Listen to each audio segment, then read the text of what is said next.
Okay, hopefully I can get this working this time. I cannot hold this.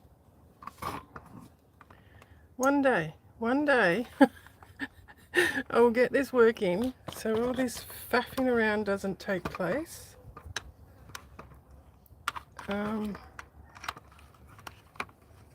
As I said before, every time I think I'm set up and ready to go, oh man. Okay, maybe I should just I need something.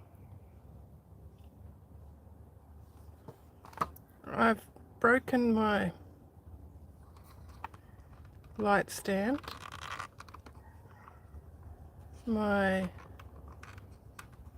Hang on, let me see if I can.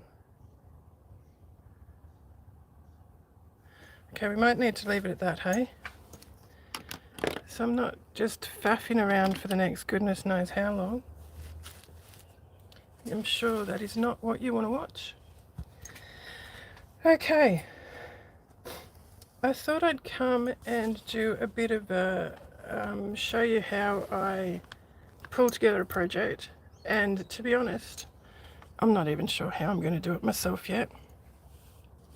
But before I do that, I thought I'd give you a bit of a catch up. Now, those of you who may have watched the other day, my thrifting haul, when I found this tablecloth that I thought just had native flowers on it. It turns out it has a map of Australia in the centre. It's actually very cool. Now this one I showed, my son called in that night, and it's not often I show him what I get because sometimes I think he's probably not all that interested. But I showed him this tablecloth and he was like, "That is awesome, Mum." He said, "That is really awesome." He said, "I really like that." He said, "I can see that framed and hanging on a wall." And I said, "Oh, really?" He said, yeah. He said, "I'd love to put that in my man shed, my man cave." I said, "Which man cave's that, darling?" He said, "The one I'm going to have when I grow up and be an adult." He's an adult. He's 26 years old, 27 years old.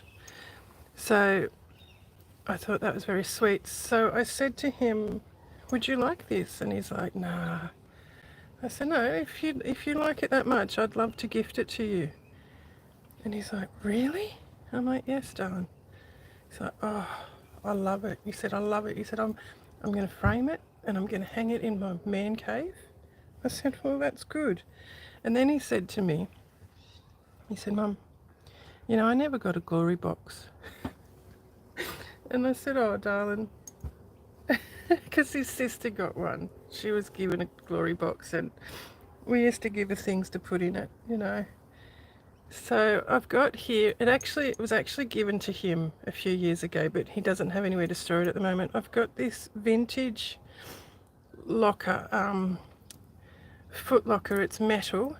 It was my great uncle's when he was in the Air Force, and this locker is fabulous. It's painted like the Air Force bluey grey colour. It's got his name hand painted on it and his number, his service number, but it also has labels posted on it for, he was stationed in Williamtown in New South Wales, just north of Newcastle. So there's labels pasted on it for that. And then he went to Paris to work on the stealth fighters. I can't remember what they're called, but the labels for Paris are stuck on there as well. It's an awesome locker. So I said to him, "How about I clean out that locker, because it's got some of my vintage stuff stored in it. How about I clean out that locker and I put this in there for you and I start a glory box for you." Well, He was so happy, and I was so happy that he was so happy about that, and I was happy that he'd asked about that, so I thought that was really cool. I thought that was worth sharing. So that's one little update. The other thing I wanted to say was I've been going through, digging out. My house is a mess because I've been going through all my crates and cupboards looking for what vintage I have, what linen I have, because I've been collecting for years. I don't have a huge amount, but I've got bits and pieces here and there, and I've got little bits of vintage fabric tucked away here and there. Not a lot, but I do have some. So I've been going through, and I've been washing the items and soaking them and drying them and starching them and pressing them. Anyway, I usually use Mary Ellen's Best Press for my starch, but when I run out and I get impatient, I went through a bottle a couple of nights ago much quicker than I thought I would. So I don't have, I've got a linen scented one here somewhere. I think it's on my work table underneath all the other linen. When I run out and I'm too impatient to wait for some more to arrive, this is what I use. I've got this, apparently this is from the 50s. I found this in my uncle's when we cleaned out his house. And I've kept it and I use it. So you can see there's still starch in it. I've got another box as well. It's not quite as old.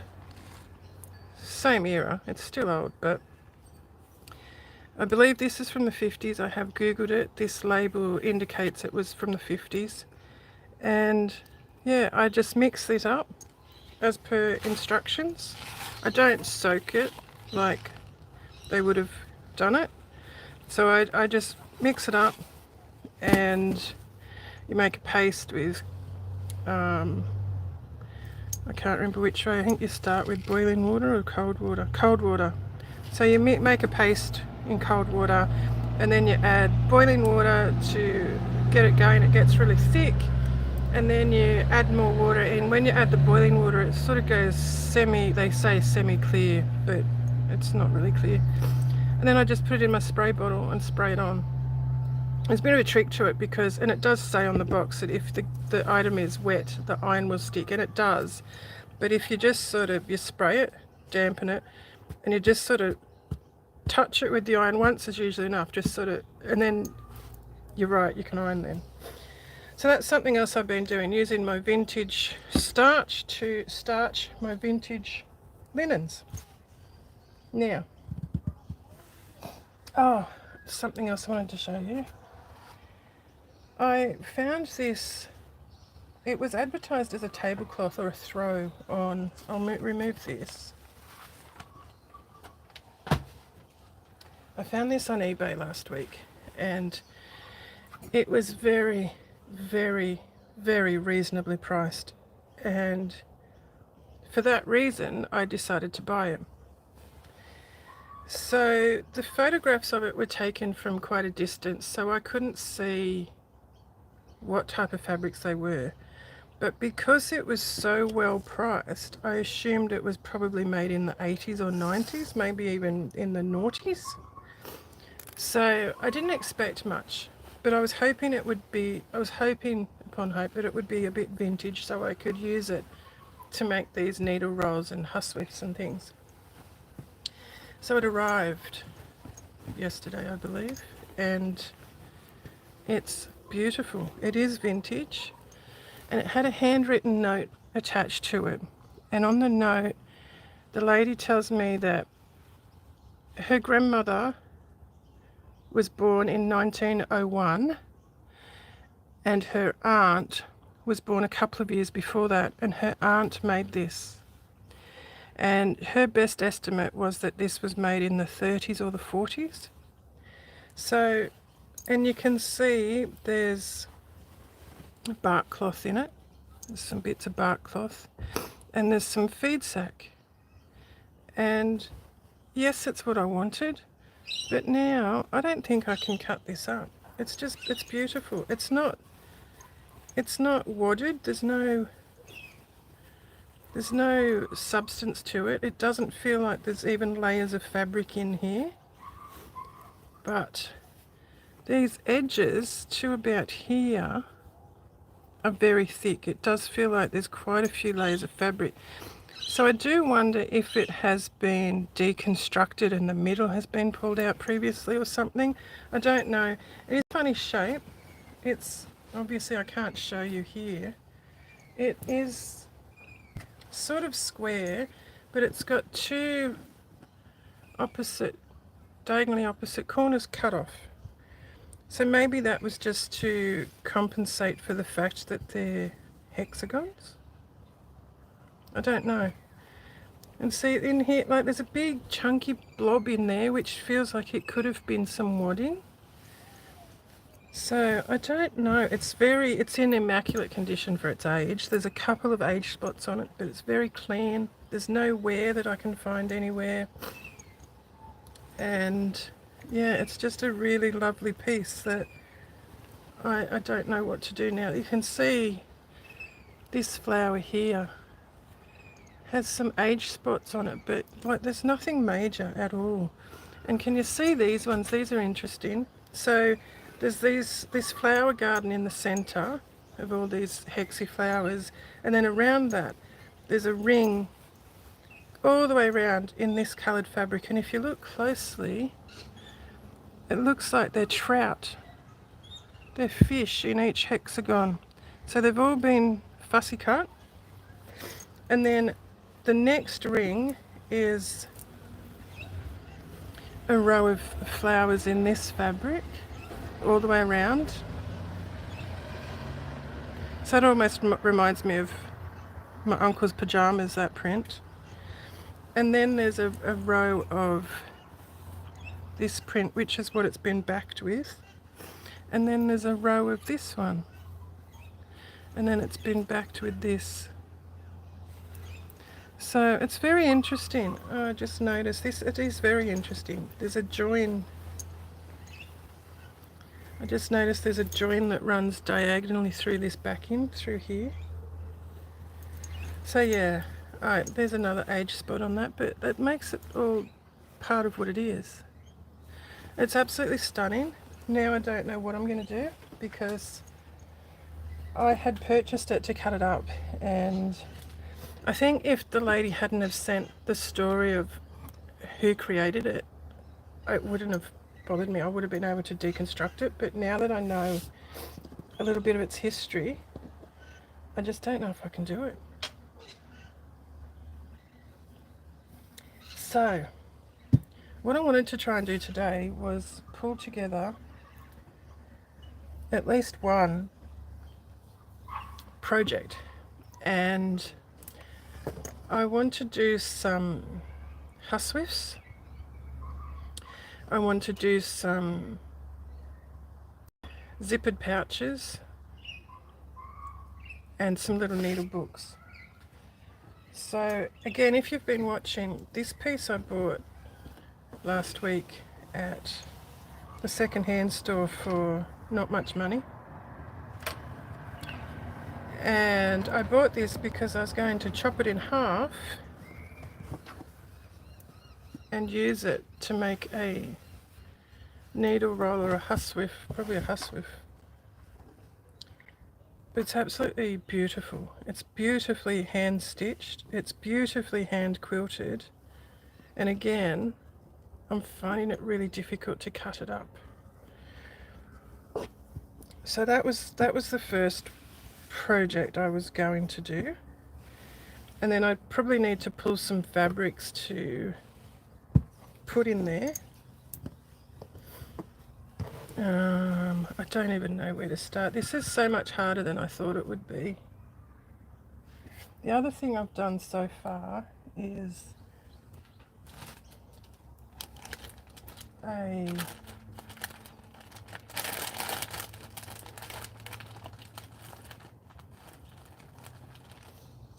so when I called in to visit Beck again on Thursday,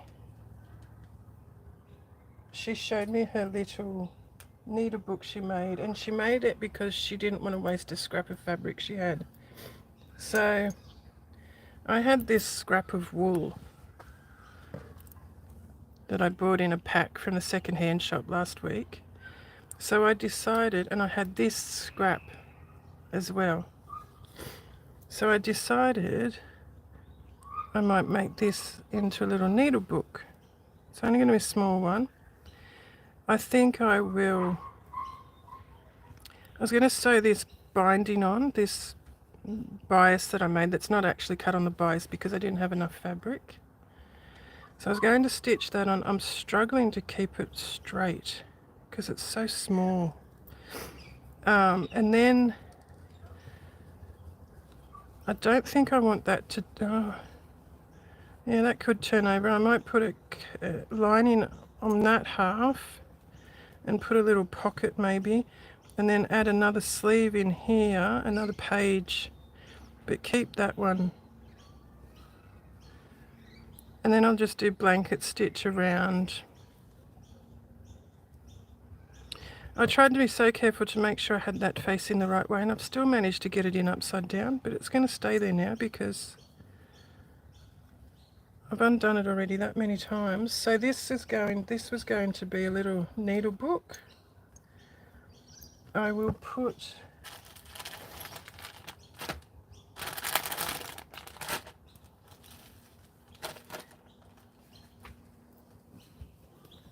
this wool is so soft, it's absolutely stunning, and these are just offcuts I bought. So I'll put a little page in there like that. Or should I do it like that? I'm not sure yet. That would be more practical to have a page like that, wouldn't it? So I could stitch it down, and then there'd be more space then to put needles. So that might be the go with that one. That's a tiny little needle book, and that was inspired by Beck of So Be Curated, and so I could use that nice piece of cross stitch and that piece of wool.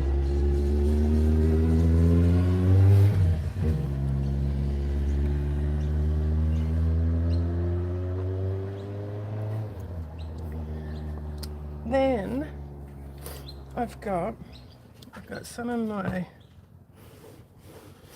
maybe I should just show you these fabrics I've got. These ones here, this one is some older fabrics and vintage fabrics that were in a suitcase that was my grandmother's. She was a dressmaker. So I've got this lovely blue, I don't know what it is, it's beautiful fabric though. Then I've got this awesome cut, like I don't like this colour, but this is great, and I think it's going to look great with, it looks really good with purple actually. I was thinking pink, but it looks good with purple. Then I've got this old vintage, this is, I think I actually bought this piece. This is a piece I bought the other day that was sold as a cross-stitch fabric textile. I just noticed that it's old. Actal Shrunk, Fasco, an Actal Shrunk product. So it's supposed to be linen, but I don't think it is. It could be. I used to have a heap of Tishus Michelle linen, and I gave it all away stupidly. I've got this yellow check, which is a heavier fabric. I've got this cute little, don't know what I'm going to do with that. This is an older, not quite vintage, maybe retro fabric that was Nan's. Even though it doesn't really match the vintage linen, I quite like this print. Then I've got this, I'm pretty sure I bought this piece last week from the second-hand shop.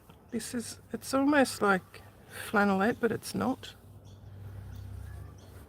And I've got this beautiful, beautiful piece of Sanderson.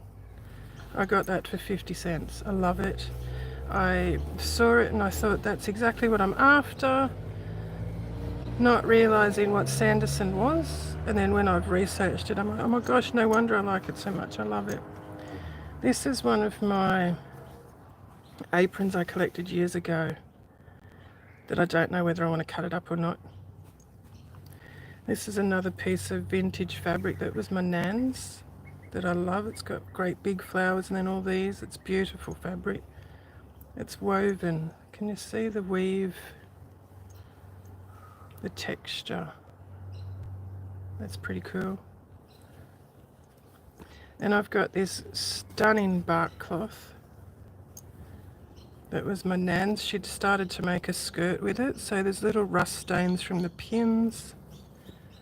But I love this, absolutely love it. And then I've got this beautiful fabric that was my nan's. I can't remember what it's called. I believe she used to use it to make nightwear, nightgowns and baby clothing. But it's absolutely beautiful. And I've got these are just those samples you used to get. Remember you used to get those big upholstery sample books? So these two, they're both linen blend. Then I've got this was my nan's. I've got more of this too. It's not vintage, but it's retro and it's stunning.